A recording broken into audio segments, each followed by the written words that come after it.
जगदम्बिका प्रसाद पांडे। राधा राधा जय श्री राम। पूज्य महाराज जी, आपके चरणों में कोटि कोटि प्रणाम। राधे राधे। महाराज जी, मन शंकाग्रस्त रहता है, उसका निवारण? बुद्धि अपवित्र है, इसलिए मन शंकाग्रस्त है। अगर बुद्धि पवित्र हो जाए तो मन शंका रहित हो जाए, क्योंकि बुद्धि का शासन मन पे, मन का शासन इंद्रियों पे, इंद्रियां निर्विषय, तो हृदय पवित्र। अभी उल्टा है, विषयों के अधीन इंद्रियां हैं, इंद्रियों के अधीन मन है, मन के अधीन बुद्धि है, इसलिए प्रश्नवाचक चिन्ह बना रहता है। उस चिन्ह में भय बना रहेगा, शोक रहेगा, विषाद रहेगा, चिंता रहेगी, नाना प्रकार से वृत्तियां भटकती रहेंगी। इसी का सुधार करने के लिए तो अध्यात्म मार्ग है। अध्यात्म मार्ग मन की बीमारी को ठीक करने के लिए है। प्रारब्ध भोग तुम्हें भोगना पड़ेगा, बड़े बड़े संतों को भोगना पड़ता है। रामकृष्ण परमहंस जी जैसे महापुरुष को गले में कैंसर था, बड़े बड़े संतों के जीवन में देखा।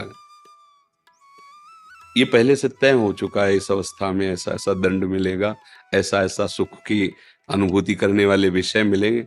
एक बात तय नहीं हुई, भजन वो नवीन कर्म है, धर्माचरण ये तुम्हारा नवीन कर्म है, इस पर ध्यान दो। हमारा धर्माचरण में जीवन व्यतीत हो और भगवत भजन करके मेरा मन मेरा बुद्धि परमानंद में डूब जाए। कोई प्रश्न नहीं, कोई चाह नहीं, ये स्थिति होनी चाहिए। न सोचति न कांक्षति। वो कब होगा? ब्रह्मभूता प्रसन्नात्मा न सोचति, न कोई चाह नहीं। जाहि न चाही कबहु कछु, तुम शन सहज सनेह, बसहु निरंतर तासुर सो राउर निज के। जिसके हृदय में कोई चाह नहीं प्रभु के सिवा, निरंतर भजन, ये परमानंद में भगवान यहीं बैठे हैं, सबके यहीं प्रकाशित हो जाते हैं। जब तक हमारा मन बुद्धि पवित्र नहीं होंगे, निर्मल मन जन सो मोह पावा। जब तक बुद्धि पवित्र नहीं होगी तब तक शंकाएं तो बनी रहेंगी।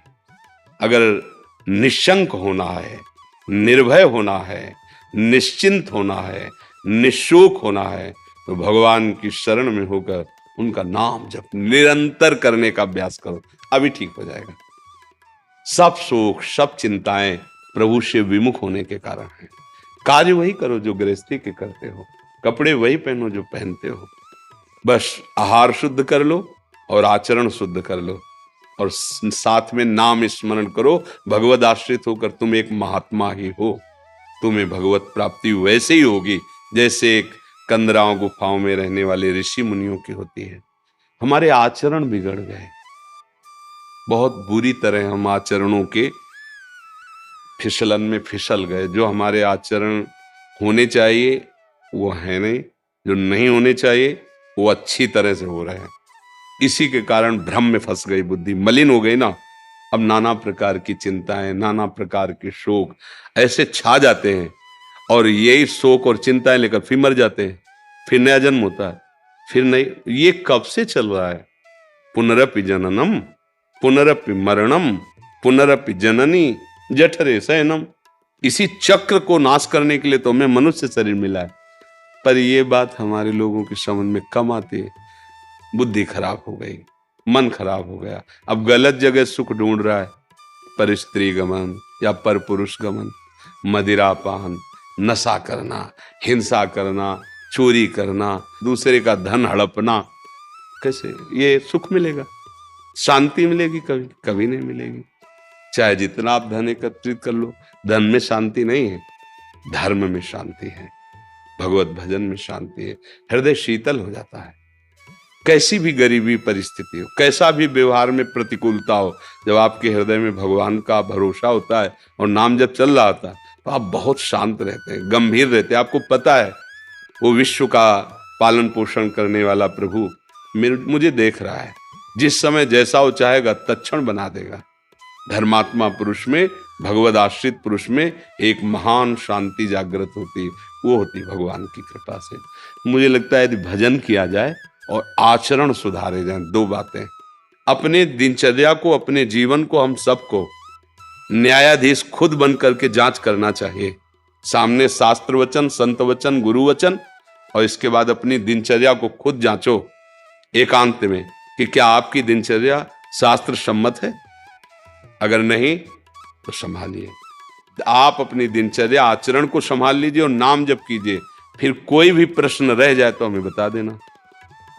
हम लोग प्रश्न बहुत करते हैं, चलते एक कदम नहीं है तो समझ में कुछ आएगा ही नहीं। प्रश्न पे प्रश्न, प्रश्न पे प्रश्न, और चलना तो है नहीं। जैसे हम बढ़िया हलवा बनाने की प्रक्रिया सीख लें कि ऐसा इतना आटा डाला जाए, इतना घी डाला, इतनी चीनी डाला, इतना गर्म पानी किया जाए, ऐसे ऐसे बनाया जाए, बहुत स्वादिष्ट स्वास्थ्यवर्धक, पर खाया कभी ना हो बना के, तो जब हम बोलेंगे ना तो रूखा और बेस्वाद नजर आएगा। जब एक बार बना के चख पा के फिर बोलेंगे तो उसकी दृष्टि और चेहरा बताएगा कि हलवा खा के बोल रहा है, वो समझ में। ऐसे ही एक बार यदि हम भगवत साक्षात्कार कर लें, फिर परमानंद की बाढ़ आ जाएगी, फिर बोलें। जब तक भगवत साक्षात्कार ना हो तब तक पहले अपना कल्याण करो, अपना सुधार करो। दूसरा, आज हम सब दूसरे को उपदेश देने के लिए तैयार हैं। अगर आपसे माइक रख के पूछा जाए कि जीव का कल्याण कैसे होगा तो आप उत्तर दे देंगे। आप अपने विचार प्रकट कीजिए कुछ परमार्थ के, तो सब बोलेंगे संसार नाशवान है, सबको एक दिन मरना है, साथ कुछ जाना नहीं, भगवान का नाम सत्य है, राम नाम सत्य है। अरे भैया कितनी बड़ी बात बोल गया, पूरे जीवन शास्त्रों की सब बात भूल गया, वो आचरण में एक नहीं उतारे।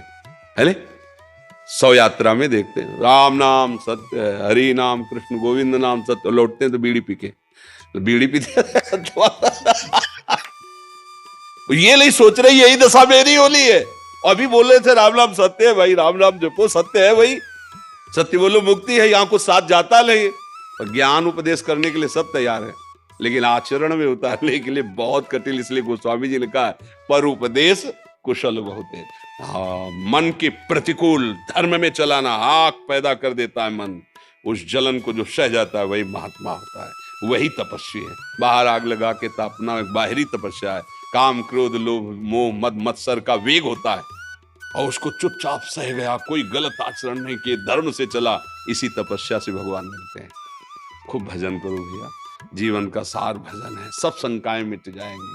और भजन के बिना शंका ही शंका है, कहीं निशंक नहीं हो सकते, कहीं चिंता रहित नहीं हो सकते, क्योंकि माया है। तुम सोच रहे हो 1 लाख प्राप्त हो जाए तो हम निश्चिंत हो जाएंगे, 1 लाख मिलते ही 10 लाख की चिंता आ जाएगी। आज तक कोई ब्रेक मारा हो अपने जीवन में कि बस भैया अब तो आज से हमारा काम खत्म, तृप्त? नहीं नहीं, खरबों है तो पूरे इंडिया में नंबर 1, इंडिया में है तो ये कहीं शांति होने वाली, ये कहीं शंका मिटने वाली? ये शंका मिटती है जब भगवान के चरणों का तरफ बढ़ते।